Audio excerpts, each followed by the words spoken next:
சின்ன முருகைய சிங்கார முருகைய சின்ன சின்ன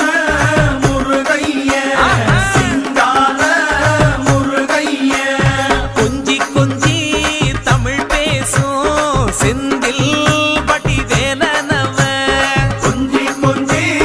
தமிழ் பேசும் செந்தில் வடிவேலனவ சின்ன சின்ன முருகைய சிங்கார முருகைய கொஞ்சி கொஞ்சி தமிழ் பேசும் செந்தில் வடிவேலனவ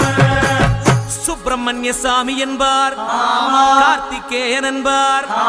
சுவாமிநாதன் என்பார், முக அமுதன் என்பார், பாலசுப்பிரமணியன் என்பார், கருணாகரன் என்பார், கதிர்காம கந்தன் என்பார், கதிர்வேல சுவாமி என்பார்.